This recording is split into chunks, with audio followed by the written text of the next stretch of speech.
We are pleased, I believe, to have the Mayor of Providence, Brett Smiley, with us to open our program. Mayor Smiley has worked in public service for the last decade as Chief Operating Officer of the City of Providence, Chief of Staff to former Governor Gina Raimondo, Director of Administration there, before becoming mayor. In that time, he has taken on the biggest challenges of our state, like expanding early education and childcare programs, making community college free for all high school graduates, and guiding the state's response to the pandemic. Mayor Smiley is a graduate of DePaul University and lives on Hope Street with his husband, Jim DeRentis. We're very lucky that they have both been supporters of our preservation work for many years. Welcome, Mayor Smiley. Thanks, Warren, and good afternoon, everybody.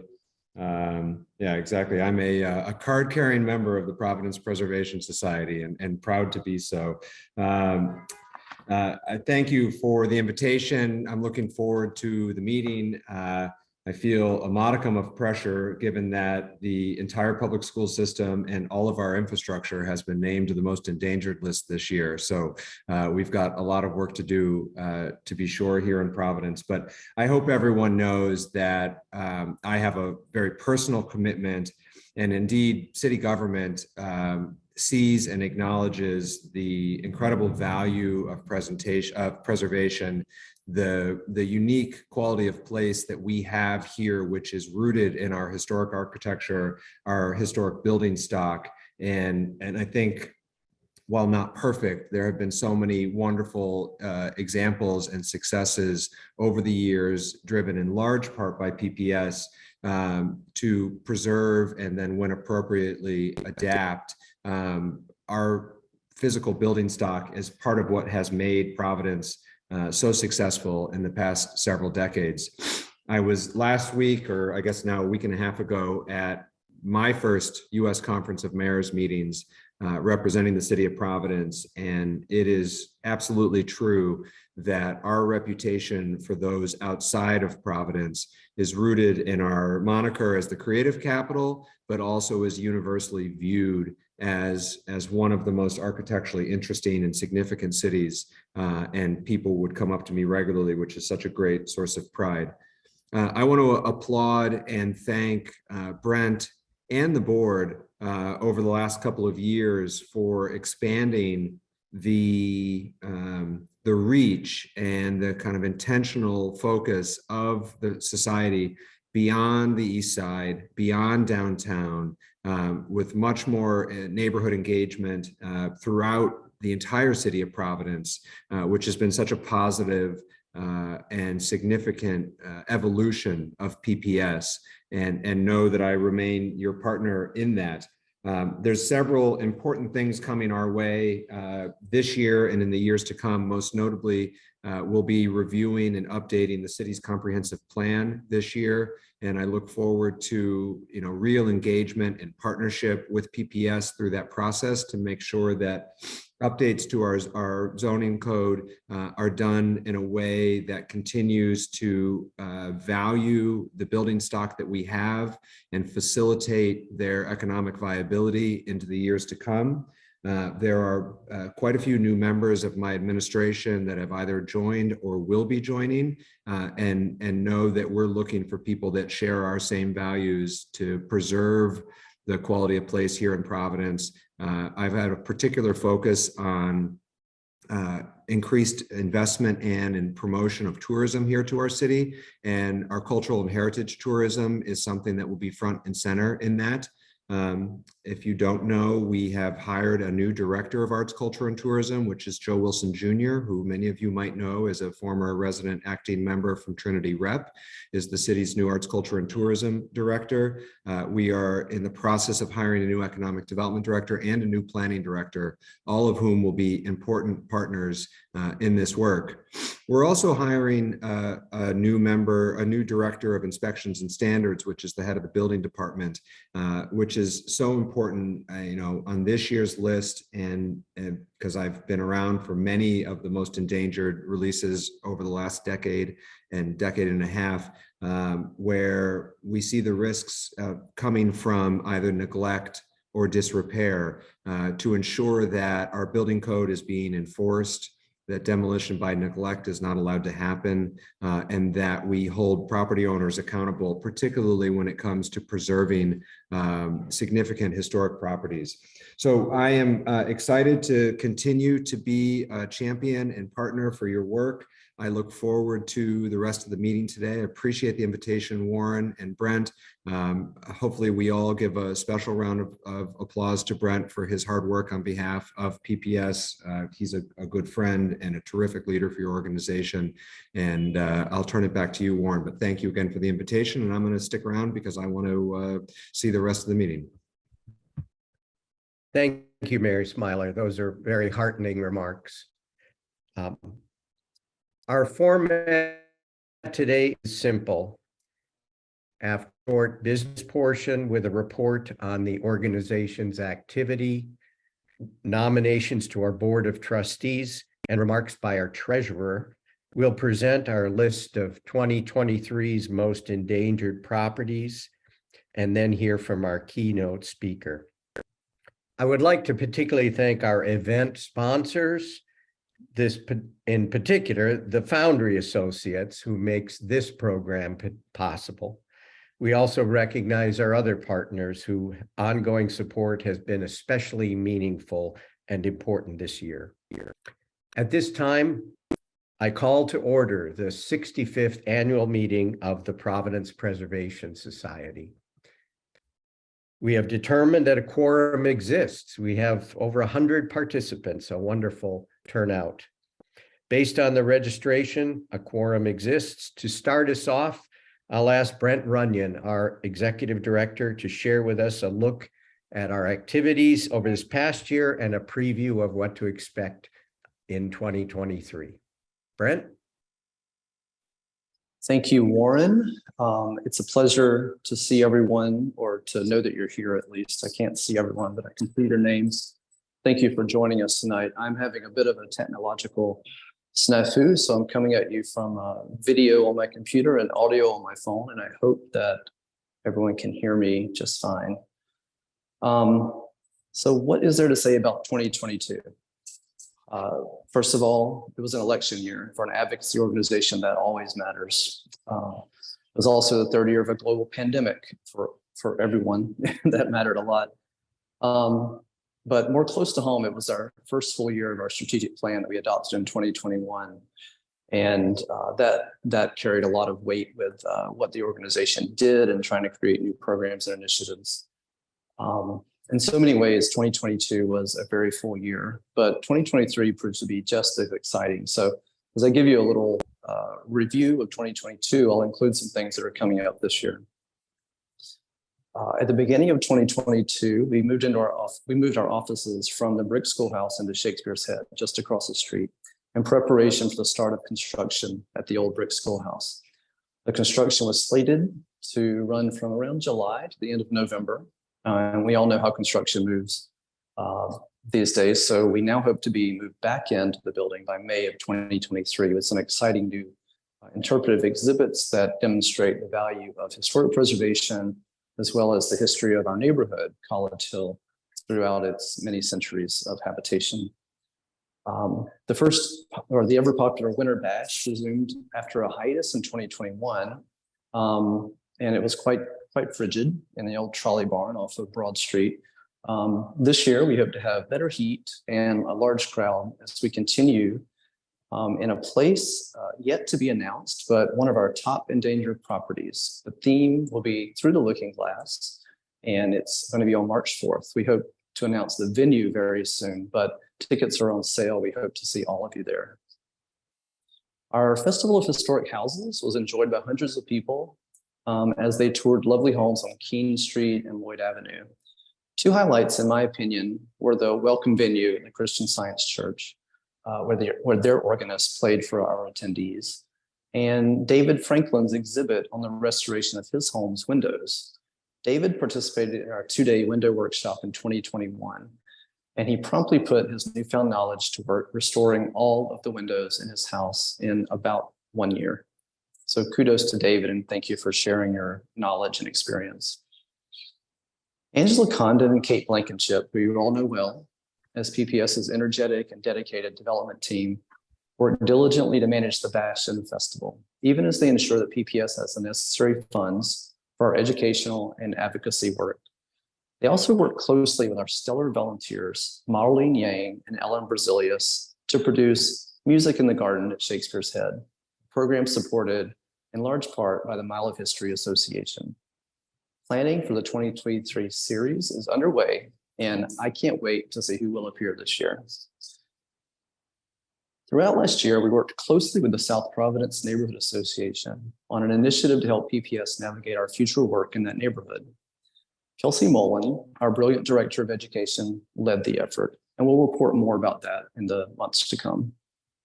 She also managed several interns throughout the year who worked on our project that we call Diversifying the Online Guide to Providence Architecture, a project made possible by a certified local government grant through the Rhode Island Historical Preservation and Heritage Commission.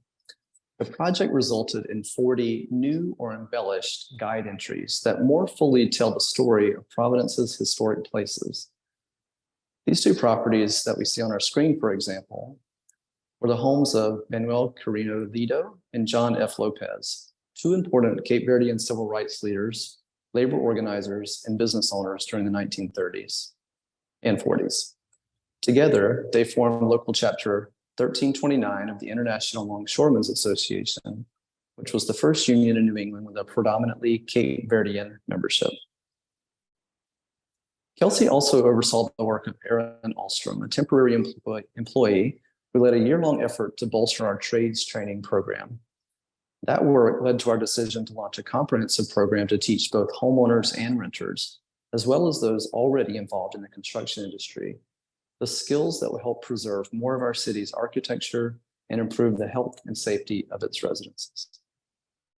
Our trades program has leased a space at 50 Sims Avenue, a large former manufacturing facility near the Steel Yard and Farm Fresh, to produce our third cycle of the window and workforce training program that's currently taking place. We will later this spring start to introduce a full range of educational programs, from webinars to multi-day hands-on workshops. The types of programs we envision include everything from basic old house maintenance to restoring holes in your horsehair plaster, things all of us need to know. The Marker Committee, under the leadership of Kathy Cavanaugh and Elizabeth Warburton, completed their work to envision how that program could contribute to our goals of recognizing more of Providence's historical assets. For more than 60 years, PPS has awarded the now ubiquitous rectangular markers to houses that meet strict criteria for architectural integrity. We are now developing guidelines for places that are more significant for their historical or cultural heritage. We continue to award about 15 markers per year, and last year those included 19 Ruthven Street and 148 Rochambeau, two colonial revival homes on the east side, pictured here. Our former director of preservation, Rachel Robinson, guided the marker program just as she did our advocacy initiatives and the work of our planning and architectural review committee. Last year, PPS was involved in a major advocacy effort to influence the design and placement of Brown's new dormitory projects on Brook Street. We could not be more supportive of Brown's efforts to house more of its students on campus. But we also believe that major buildings can integrate better where their campus meets the neighborhoods. We also urged Brown to preserve the contributing buildings to the College Hill National Register Historic District, but at that we were unsuccessful. And at the end of the day, it became clear that more work is needed to strengthen protections for property on institutional campuses, work that we'll be taking up this year. We are assembling a study committee to examine institutional zoning reforms that will result in greater protections for both historic resources and neighborhoods adjacent to campuses. As we have seen over the years, institutional growth is generally positive for the city as a whole, but it must be balanced with the preservation of quality of life around the institutions. This applies to colleges, universities, and hospitals most especially. Other significant advocacy work from last year included advising on development schemes for a major estate on the east side. Stay tuned on that, still in development. Working with RIPTA on preservation and planning issues related to the east side bus tunnel, and also monitoring their proposed plans for a new bus hub outside of Kennedy Plaza, and joining other advocates in supporting plans for the renovation of the Industrial Trust Building into apartments. One of Rachel's most lasting impacts was her work to include the Talkwatton, Fox Point, Cape Verdean community on our most endangered properties list last year. Rachel is a studied preservationist and was aware of how underrepresented intangible heritage is in this part of our country. Working with Claire Andrade Watkins and Glennis Ramos Mitchell, we co-presented at the National Preservation Conference about how traditional preservation organizations like PPS can be allies to cultural groups that may have been harmed by organizational practices in the past. It was a period for healing and reflection that will result in better practices in the future, not only for PPS, but for organizations across the country. Rachel left just a week after the Preservation Awards Gala to take a position as the Vice President for Preservation at Historic Annapolis. In her 5 years at PPS, she became a well-known advocate for historic preservation and an expert on Providence architecture. Fortunately, we were able to hire Adriana Hazelton to step into the role of advocacy manager prior to Rachel's departure. Adriana comes to us from Pratt Institute and brings her perspective that preservation is for people. Her prior experiences in the Peace Corps and working in community health give her a unique perspective for a preservation professional, one that will serve PPS well in this new era. We'll hear from her in just a few minutes. At the end of the year, there was a lot of change in the air, along with the election of our new mayor. We bid goodbye to Bonnie Nickerson, who was Director of Planning and Development for 7 years, and also head of the Providence Redevelopment Agency. During her tenure, we worked closely with her on endangered properties. She was committed to finding a solution for them using all the resources of the city. And so we were thrilled at the end of the year to learn of a couple of soon-to-be, we hope, preservation success stories that Bonnie's team brought to fruition. The Broad Street Synagogue, or former Temple Bethel, could become the home of College Unbound, a local nonprofit focused on adult learners with barriers to attending college.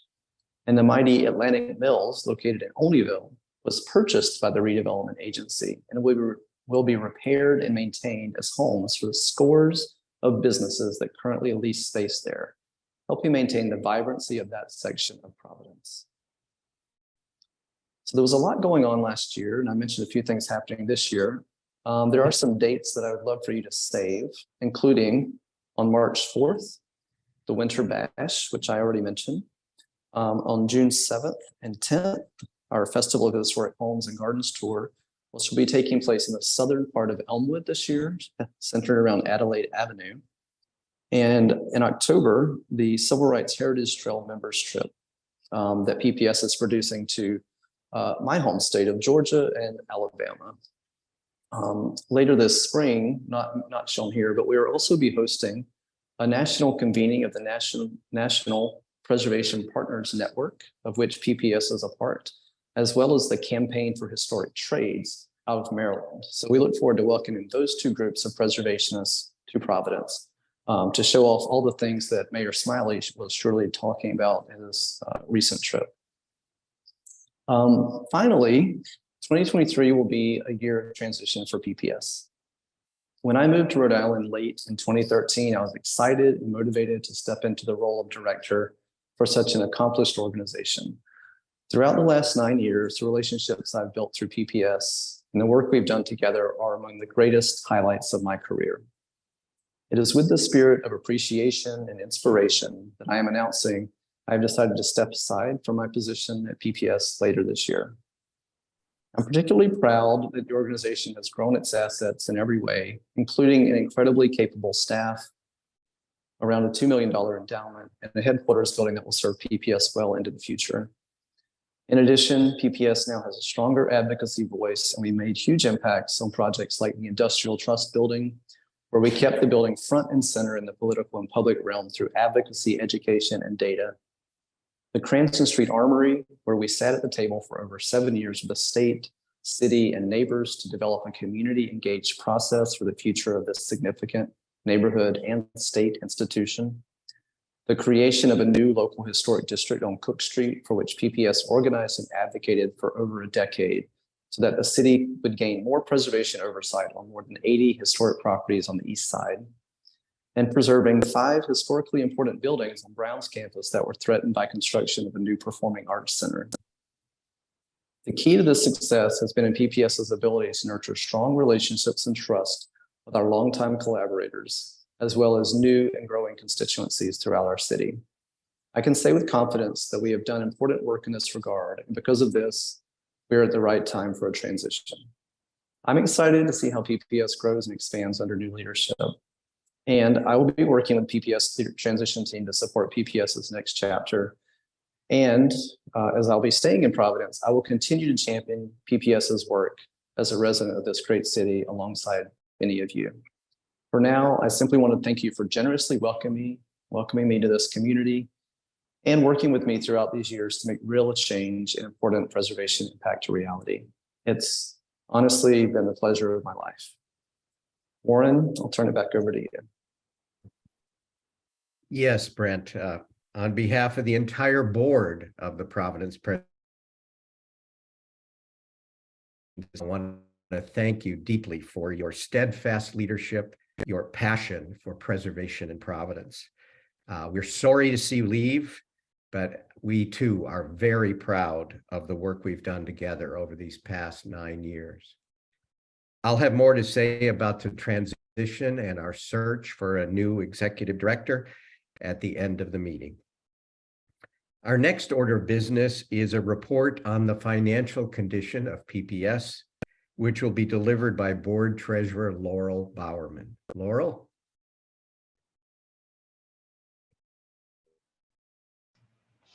Good evening. As treasurer of the Providence Preservation Society, I'm happy to report on our organization's 2022 financial performance and status. Last year, the organization had a net loss of $38,000 on revenues of $648,000. Our revenues were garnered primarily from our annual fund, our Partners in Preservation program, our membership drive, the Winter Bash, the Festival of Historic Houses, and our Fall Preservation Awards event. While our operating expenses were under budget, the net loss is mainly attributable to a decrease in the amount of revenues raised during last year's annual fund drive. With respect to our balance sheet, our investments decreased from $2.4 million in 2021 to $2 million in 2022 due to a decrease in the stock market performance. Our net assets also decreased from $4.5 million in 2021 to $3 million in 2022, primarily due to the decrease in the value of our investment portfolio and the use of cash to renovate the schoolhouse. That concludes the treasurer's report. I now introduce Trustee Barbara Sokoloff to review our departing and newly nominated board members and officers. Thank you. Well, hello, everyone. I am Barbara Sokoloff. I am chair of the Board Governance and Nominating Committee. I am sad to say that Laurel Bowerman, who has been our longtime treasurer, is departing the board, as well as Patricia Raub, who has been a very active member of the Governance Committee, and Ed Restivo, who has provided his financial expertise. In terms of new board members, the Board of Trustees approved Anthony Hubbard's addition to the board this fall. Anthony is the executive director of and CEO of Youth Build Preparatory Academy, which is geared toward males of color, and it's the only school like that in Rhode Island. In addition, we nominate 2 new trustees, Pearson Booher, who has been a committee member of the Architectural Committee, and he is a principal at DBVW Architects, and Kevin Hunley from Wiltham who will bring his particular expertise in finance to our board. In accordance with the bylaws, we now ask the membership to ratify these changes. In just a moment, you'll see a poll on your screen. Please cast your vote when prompted. It looks like these nominations are approved. Thank you, everyone. It's now my honor to present for consideration the slate of offices for 2023. I am especially pleased to nominate Kathy Lund as Vice President.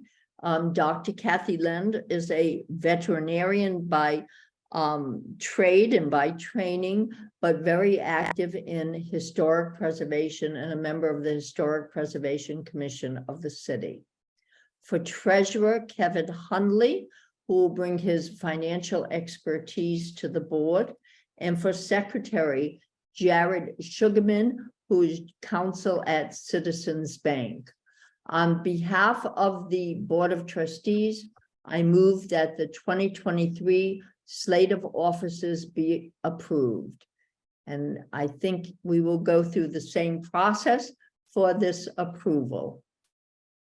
Once again, enter in the chat whether you approve, reject, or abstain from this vote. This slate of nominees is approved. Thank you all very much. Thank you, Barbara. Barbara has been doing a wonderful job and a very important job of chairing our governance committee as we strive to be the best board and organization we can be. I'd like ordinary year. Thank you all for your continued commitment to PPS. Your guidance is vital to our success. This concludes the business of the annual meeting of the Providence Preservation Society. During the second half of the program today, we will hear three perspectives on what it means to care for and celebrate this city that we love so much. First up, Carrie Zaslow, the executive director of the Providence Revolving Fund. Once a function, an integral part of PPS, the Revolving Fund spun out to become an independent nonprofit in 1980. Their mission is to preserve historic buildings and places of cultural significance by providing lending and services to promote equitable neighborhood revitalization. PPS and the Revolving Fund have continued to work together closely to achieve our shared vision of a city that values the vitality of our historic buildings and works for all of its residents. Carrie succeeded longtime director Clark Shuttle and assumed the director's role in 2018, and she has helped to steer the Revolving Fund into a chapter of renewed focus. Carrie, take it away. Thank you. I'm so pleased to be here, and I appreciate the introduction. And yes, the Revolving Fund did get its start with Providence Preservation Society, and it really came from a place of understanding what the historic properties of our city looked like, but particularly thinking about the historic properties that existed in neighborhoods and areas that had been adversely affected by historic redlining. So understanding that in many places of the city where there were beautiful historic homes, the people who lived in them or who wanted to buy them, as you can see on the screen, many boarded buildings that are buildings that you probably know today, were not able to get loans from traditional banks. They weren't able to get repair loans from banks. And so the Revolving Fund really got its start as a real way of being able to address that issue. Understanding that being able to provide people with the capital to repair their homes meant that they could stay in their homes. It meant that they could make sure that their homes were safe, and that they and healthy for their families. And that continues to always be our mission and our goal. As we've evolved over time, we've moved to continuing doing our home repair work, but we also have started working on other projects. Initially, under Clark's unbelievable leadership, through the Down City program, where we were working with Rhode Island Foundation and were able to invest almost $30 million. There is virtually not one building downtown that's not publicly owned that has not had some revolving fund investment in it. It allowed downtown to become an area that now the banks want to invest in. And we really see that as being a tremendous asset and a real success story. And where we are evolving to today is really looking at where our city is currently and what role the revolving fund, with it continuing its ever evolving mission, what role we play. And we see our role as being an expanded one. We are interested in working both in historic districts and outside of historic districts. We're interested in making sure that we're able to help preserve all homes so that we can have our citizens and residents of the city be able to continue to live in their homes safely and without concern of lead paint or asbestos issues, so that without mold issues. And so what we have done is we've consistently raised our loan funds so that we are able to continue to make further and further investments, both in Providence and outside, as we are currently doing work all throughout the state. We started our investments almost over 40 years ago with a few $100,000. Currently, we are at about 15 million in our loan fund, and it's growing every day. We have started partnerships with the National Fair Housing Alliance, where we're going to be providing loans and grants to homeowners of color to repair their homes.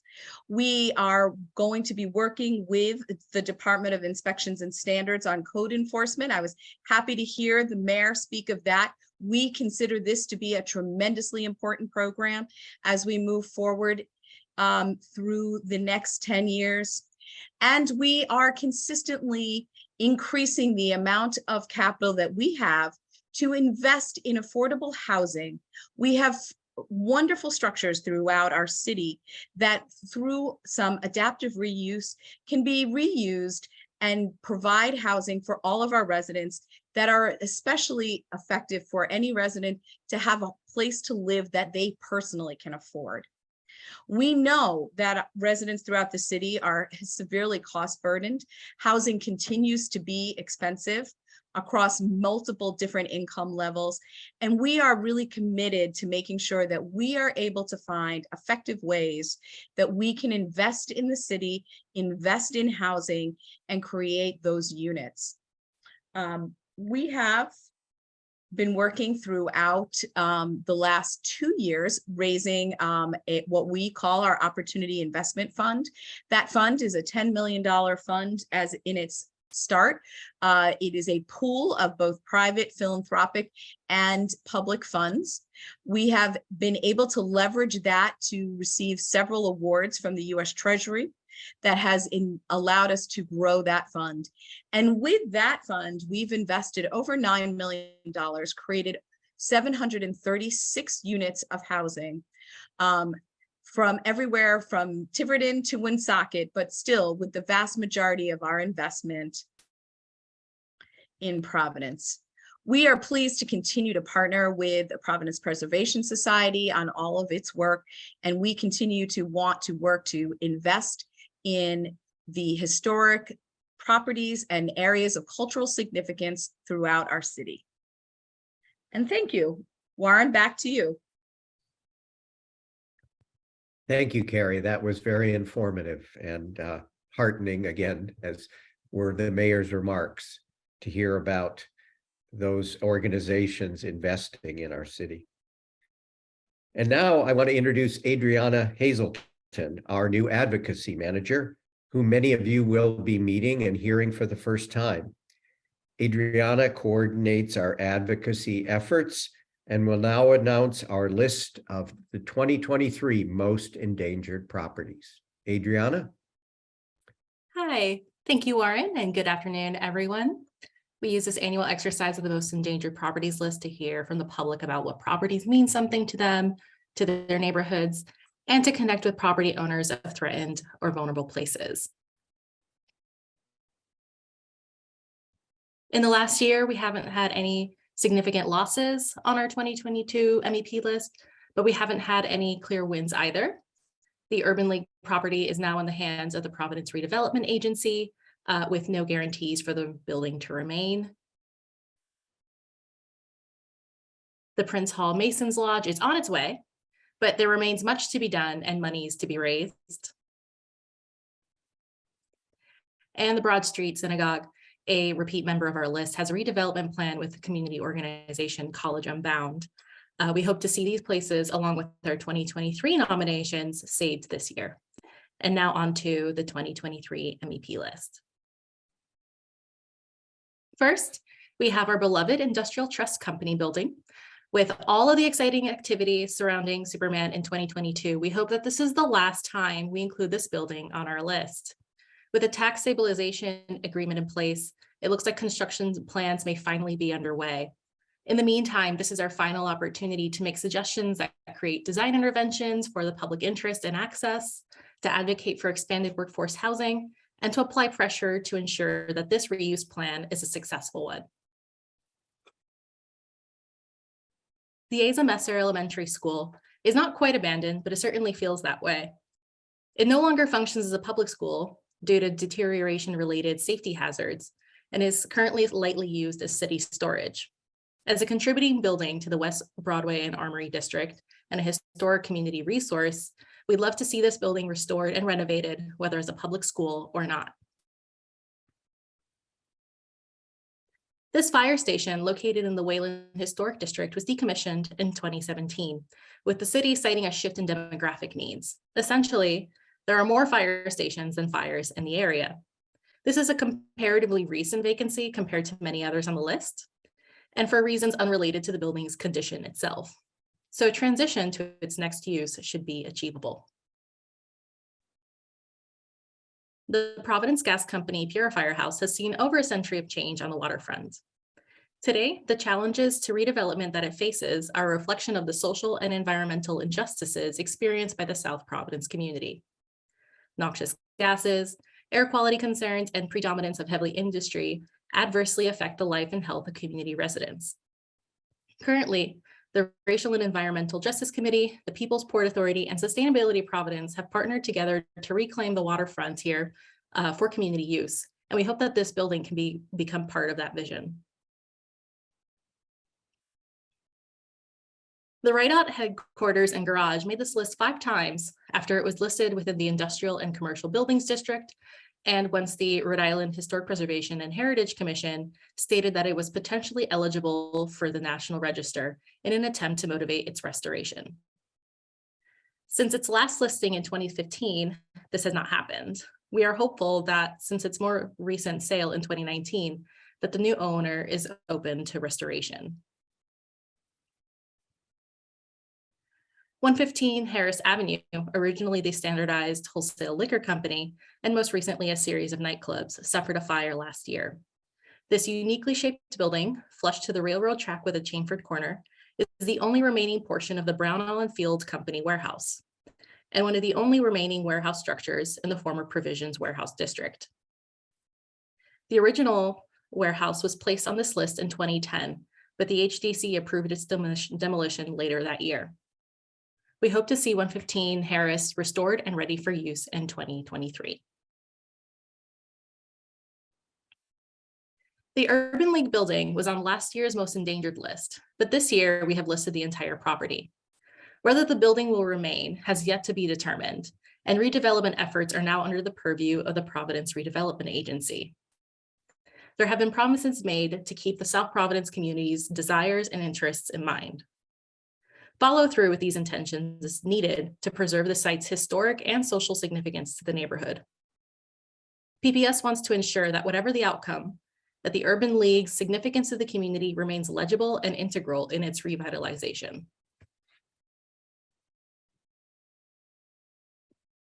"2022 was another rough year in a series of rough years for the Providence Public School District, with mayoral debates demanding new construction and the abrupt closure of two of the district's oldest elementary schools.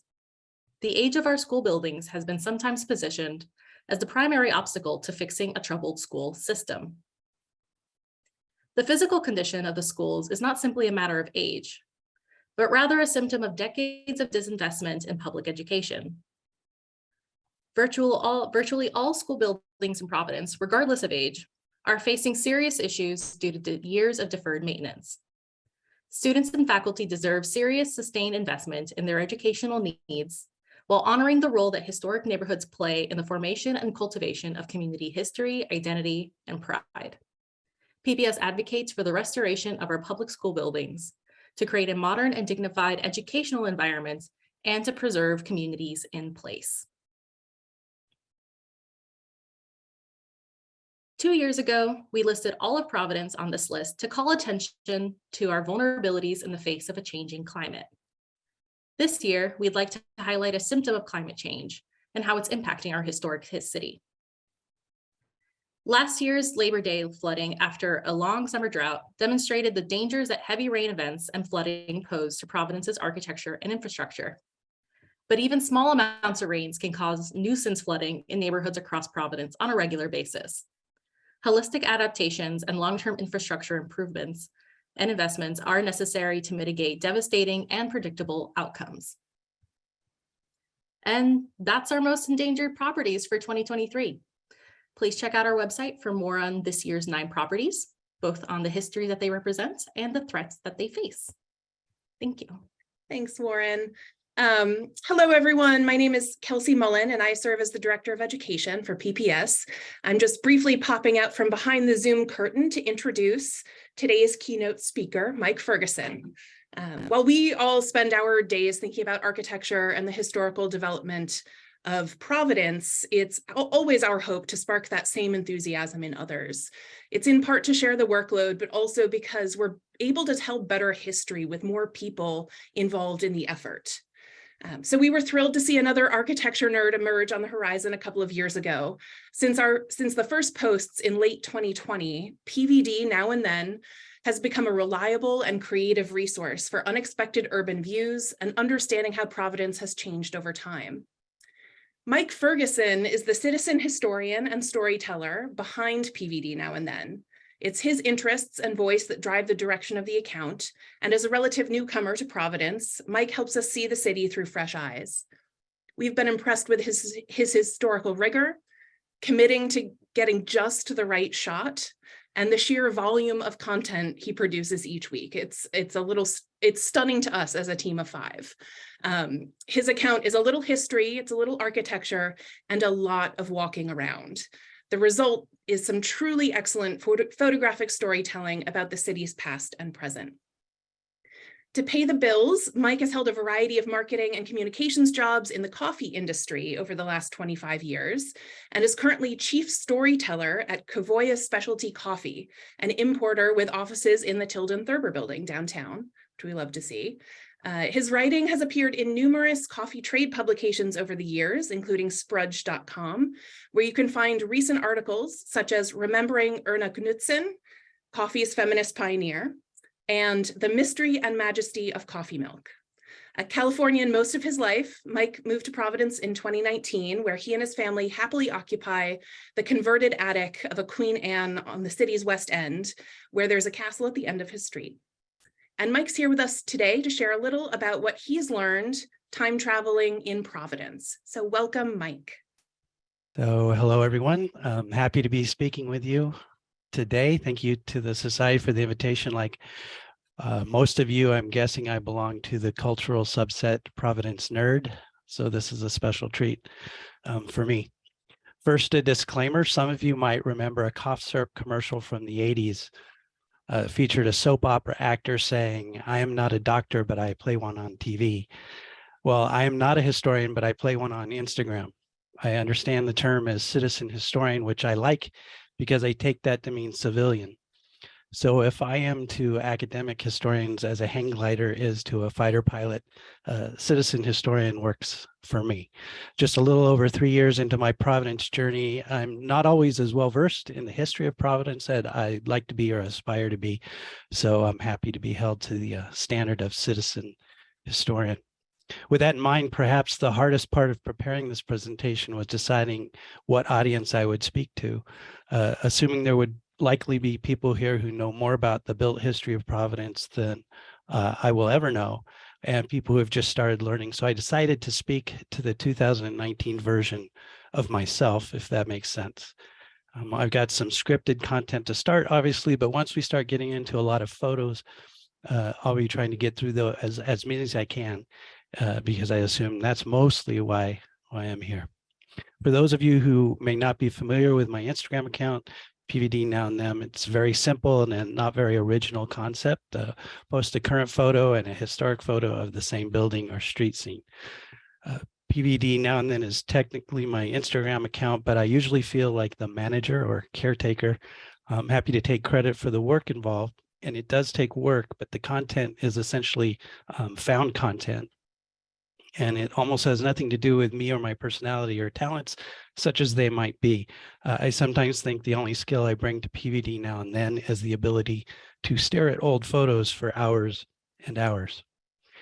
I am, however, indebted to countless resources and inspirations. Too many to name, but I should acknowledge a few very quickly.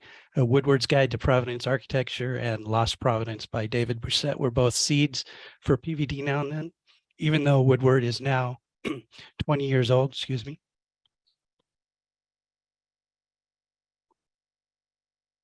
And updated on the Society's website. I still open the book all the time. Not long after I started PVD Now and Then, I discovered the website Art in Ruins, which has been documenting changes to the local built environment for over 20 years, and it very quickly became an inspiration and resource. More recently, I discovered writer historian Thomas M. Polites, who I've never met, so I apologize if I'm mispronouncing his name. He's written booklets on my first two Providence obsessions, as we'll see in a few minutes, the Cranston Street Armory and Cathedral Square. And both of these booklets are interesting and helpful, and I think provide a fresh approach to these not uncommon Providence topics. The list is much, much longer and includes all the usual suspects in terms of photo archives. But I have to say finally that PVD Now and Then simply would not exist if it were not for the online archives of the Providence Public Library. Easily 85% of the old photos I post come from the Providence Public Library online archive. For example, this one. So of course we have to get Industrial Trust out of the way. I'm proud of this photo because of the date. My followers have taken me to task as being a horse historian only on Instagram for not always providing dates. So I've tried to make a commitment to doing those. Not all the photos are dated in the archive, so I have to do a little research. And this one I'm proud of because I found out that this steam engine was introduced in 1937, the 1400. It was among the last of the steam engines. It only lasted 12 years before they moved on to diesel. So I'm making an assumption here that this is them taking a picture proudly of their new steam engine. So this photo, all the combinations that I'll show you that I have posted on my account, I sort of stamped them here as better than average engagement, or lower than average engagement. And I really think asking why that is, why do some photo combinations get more engagement than others, is an interesting question to ask. I have my theories, and I think it's really what I call the feeling of time travel. If there's a high degree of recognition combined with a high degree of transformation, usually with timestamps like transportation or people, and there's a physical feeling, I mean, and I do mean physical feeling of time travel as people look at the photos, I think that's where we get a high degree of transformation or engagement. So yes, this is the Industrial Trust. And if you're going to call it the Superman building, I just want to say that, in my opinion, I think we should call One Financial Plaza the Spider-Man building. For those of you who aren't comic book inclined, that's the Daily Bugle where Spider-Man works as his alter ego. Although I lived in most of my life in California, just prior to moving to Providence, I had lived in Georgia for several years. In Georgia, I had a 23-mile commute to work every day, 23 miles one way. And the nearest bus stop was 7 miles from my house. Foster might be only 5% of Rhode Island, but it's 90% of Georgia. Being from California, I didn't consider a 23-mile commute unusual, annoying to be sure, but not unusual. I've learned since moving to Rhode Island that in Rhode Island, 23 miles is a day trip and you pack a lunch, maybe even an overnight bag. So when we moved to our apartment in Providence, just over a mile and a half from my office, there was no question I would be walking to work. And that is how I came to know Providence, on foot. I think that's an important point. If I had moved way out in the country somewhere, say Lincoln, and was driving to work, I think my entire relationship to the city would be different, and probably PVD now and then would not have happened. I'm not sure what to make of this exactly, but my belief in the walkable city has evolved since then from extrinsic and intellectual to something intrinsic and personal, how it feels to walk through the city more than what I think about the experience. The next part of the story will be familiar to anyone native to New England who talks to anyone who is relocated, especially from the West Coast, but really almost anywhere west of the Mississippi or south of the Mason-Dixon. Soon after we moved to Providence, when friends and family would ask me how the move was working out, I would just say, there's a castle at the end of my street. It's actually the Cranston Street Armory, of course, but let's not be coy, it's a castle. There's a castle at the end of my street. And there it is. I've lived quite a few places. The coffee industry can be a little nomadic, but I've never had a castle at the end of my street. I like this photo because I can see my house just barely. And since it's on the most endangered list this year, you can just see the Messer Street or the Messer Elementary.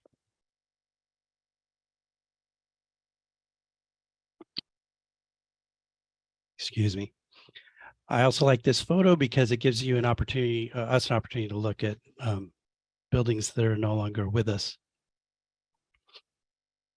Just a lot of red, I guess. The yellow X there on the south side of Providence is where Tropical Liquor is today. It's yellow because I don't know if that building was demolished and the single story built where Tropical Liquor is today, or if that was demolished except for the first floor.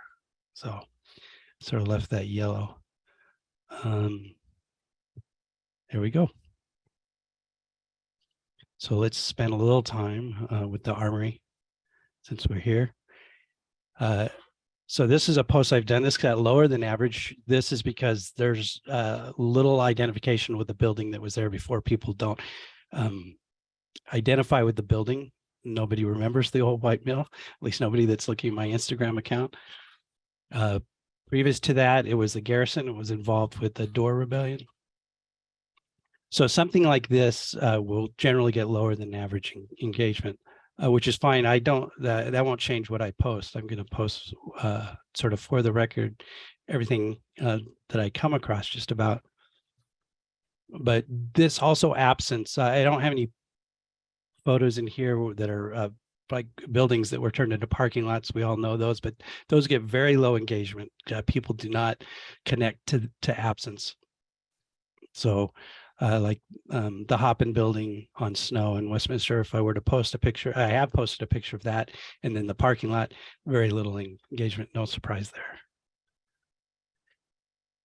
So this is interesting. This photo is dated, this is a very common photo of the Armory. It's dated 1901 in the archive. That seems early, but we know the building took quite a while to build. And I think whatever the date is, actually, I do think it's early. And I think that the West Tower here is not washed out or overexposed. I think the West Tower in this photo hasn't been built yet. Here we go, the same photo. I could do a whole presentation on the artistic license involved with hand painting black and white photos 100 years ago. See, we got clearly in the original photo, it's winter, but then somebody decided it was late fall maybe, and then somebody else decided it was springtime. But posting these, so the postmark on this upper left, this photo here, is August of 06. So we do know at least 2 years before, almost 2 years before the building was open to the public. We know that the building was finished late 07, but did not host its first public gathering until April of 08. So, and here's another view from further out in the park, and you still see the West Tower is missing. Postmark 08. This would be just before the building was open to the public. So you see the tower's missing, but also you can see, just interesting, you can see the Dexter statue, which used to be on the south end of the park facing north. Now it's on the north end facing south. And then speaking of the artistic license that the postcard artists took, here's another one of these. And look at that. So, we've got a tree and a post. So this guy apparently figured the post and the lamppost and the tree were inconvenient. But again, this one's postmarked, again, 2 years before the building opened. So the postcards of the building while being constructed apparently were out there. I like this one because the person wrote a note, I cross here every day, and so do I.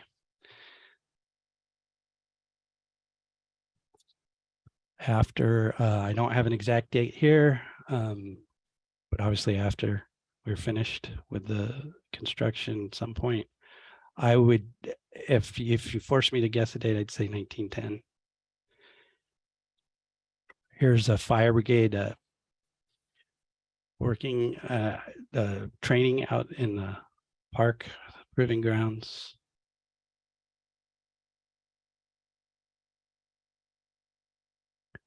And the auto show in 1932. So these things kept happening as I walked around Providence. I was sort of like Jack Skellington in Nightmare Before Christmas in Christmas Town. You know, what's this? What's this? What's this?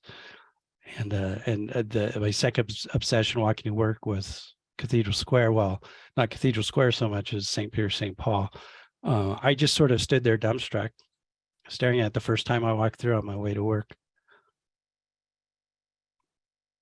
So we're going to do some, again, this is average engagement on this is a little surprising, but a little disorienting because we have the statue of Mayor Doyle, which people can't really connect to. It's now over on, or relate to, being in that spot. It's now over on Broad and Empire or Chestnut. So we're going to do sort of a 360-degree tour of Cathedral Square. I'm using the Mayor Doyle statue as sort of the center point. So we're looking south or northeast here. That's the YMCA in the background, which was finished in 1890. So based on the police uniforms, I'm guessing this is 1899, give or take. The fact that they're somehow celebrating the Doyle statue makes me think they're celebrating the 10th year anniversary. Again, lower than average engagement because there's very little connection to this old photo to people's current experience. Not only if they have an experience, many people I find have never even been to Cathedral Square. I mean, the walkers, you know. So here we go looking east or eastish. And this is the dedication of the Doyle statue. That's Central Baptist Church Tower here, which would have been where Empire and Wabasset Broad. This would have been when before Empire was expanded, it took out Chinatown, and when it was Walker Street. Here we are, southeast, 1920. back to 1889, looking southwest. Gentleman installing the statue. Looking west, you can see All Saints in the back in the distance here. Very low, again, average, because they're just, people can't relate to the image. It's interesting, it's a good story, people enjoy seeing it, but there's not a connection. And there's certainly not time travel, right? Because there's no recognition. And then I'm calling this 1960 approximately. I believe that's a 58 Chrysler in front of the statue. And then if you look out in the distance, there's some the vacant air here, which should not be that way. So I'm guessing that it's demolition has already begun for the freeway or is in progress. So it's probably the third building that grabbed my attention, the Journal building. We see it in 1907. And then ask all the questions I ask myself, what's this? Some questions I began asking myself, why is this? Why is the armory empty? Why is such a beautiful building like St. Peter's and Paul surrounded by so much ugly? And you expect me to believe that the Journal moved from this building to that building? Then I sort of had a joke inside my head that the reason that the Journal building got covered up in the 50s and 60s, as it appears here, it was because the Journal was embarrassed by the trade that it made. That's just in my head. That's not real. So finally, I began to have this animation in my head of the westward expansion of the city. And the changes in the evolution of the cove, which, zooming in here, this is 1823. I've been waiting to pull out this map for 3 years now so that I could say this is Providence 200 years ago. So here, if we sort of triangulate going down Washington and then Exchange, we sort of see that the Burnside Monument, if it somehow traveled back in time and stayed in the same place, would be underwater. I mean, who knows how far? Maybe Mr. Burnside, General Burnside, his head would be sticking up. And here's sort of that same time, around that same time, and I've never posted this because I just know I may at some point, the size is awkward, but we're looking from Smith Hill towards downtown. So Kennedy Plaza was a beach 200 years ago. Giving some context, this is sort of how the animation in my head as I think about the city sort of happens. Then we've got the Capitol would go here. Got Brown. Wait a minute, let me fix that. Brown here. Urban Greens over by Cranston and Westminster split, and then the castle at the end of my street, the Armory. And now we're going to start to move through the photos really quickly because I want to get through them all. I've structured the rest of the deck so that we can stop anytime somebody shoot up a flare if I need to stop, and it won't be super disruptive. And here we have where the baseball stadium was for the Providence Grays. Right there along Messer and Hudson. So home plate was approximately the southwest corner of Hudson and Messer.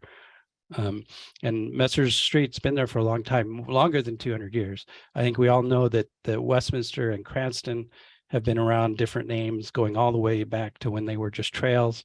But Messer's also been with us for a while.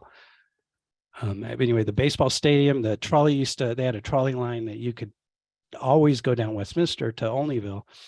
But when there was a baseball game, they would open up tracks to take you from down Messer to the baseball stadium.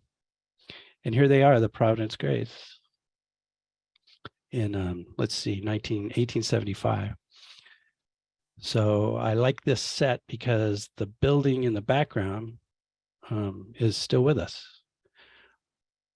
You can go see it today. The postcard here says Messer Street School, but it was actually Willow Street School. So now here's an example of a lower than average engagement, the Westminster Congregational Church on Mathewson.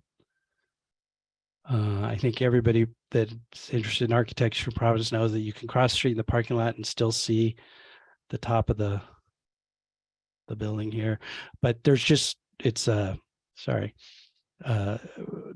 lower than average engagement because of little connection. The two photos don't, no feeling of time travel, right? Better than average engagement. City Hall always scores well. And yes, I do wait for the bus. Anytime I have a trolley, old transportation, I do try and capture the modern equivalent. See, looking at City Hall, just the third floor, you can see we have more windows now than we did and a little less ornamentation.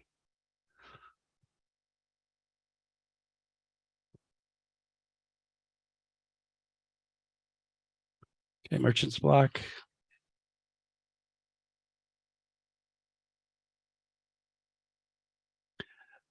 We are in Exchange Place, Kennedy Plaza, lower than average because super disorienting.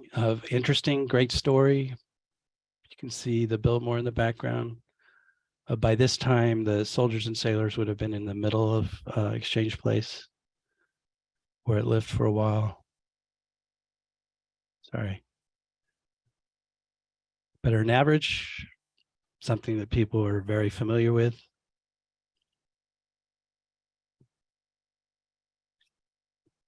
Average on Westminster. I think this gets average engagement because people see the shepherd's clock, and so that sort of anchors it for them. The movie that was playing, Too Many Girls, happens to be the movie where Desi Arnaz and Lucille Ball met, which is how where we get the date. Lower than average just because, I said we didn't have a parking lot photo, but we do. The old police and fire headquarters. It's just hard to connect to a lot. And just in case you ever see in the northwest corner of that parking lot, there's this random ruin, I guess. And well, that's where it came from. It came from the police and fire headquarters building. There's no plaque or anything. So it was just accident that I came across what that was. The river's always going to do well.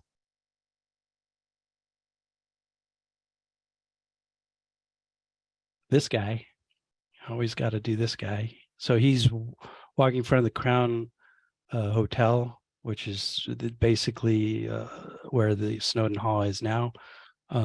Cafeteria, etc. The Crown Hotel was a little further east, and where the gate is, there was a road, street. Lower than average because of the absence again. Now this surprised me when it got better than average. And I think it's because everybody that connect with it, if I say to you, and the 7-Eleven's, I need to retake the photo because the 7-Eleven's gone now. But if I said to most people, the 7-Eleven on Wabasset, almost everybody would say, yeah. Of course, Conrad, beautiful building, my favorite building downtown. So this is on Franklin. The trolley and the bus are about to make a right onto Washington, but nothing familiar. Great story, interesting picture, historically, little connection.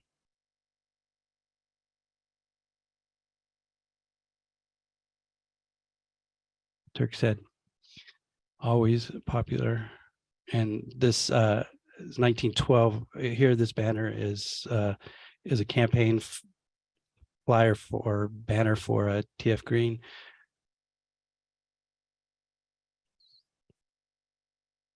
The YWCA on Washington at Jackson would have been Washington and Jackson Street, now Jackson Walkway. Mike, just jumping in to give you a 2-minute warning. Great. Okay, so Westminster Street, lower than average. It's a good photo, but nobody's going to relate to that one. And my favorite, of course, is the coffee house or the coffee roastery on Wabasset. We're almost done. Paris Cinema across the street.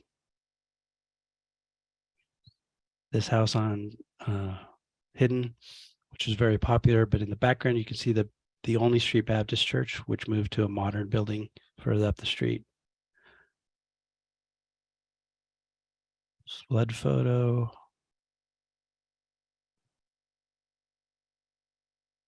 Clements, and looking down at Westminster there. Dorrance and Wabasset. Federal Hill. Gosh, I have more than I thought. And the arcade. Westminster and Dean. And this is Waterman on the east side. North Main. Woolworth and Hotel Dorrance. Hope Street at the high school, right where Hope and Thayer split. And the business library that used to be located briefly outside of City Hall, of all things. And the Sailor on Westminster and Mathewson, Tilton Thurber in the background. Low, can't relate, that's the outlet across the street.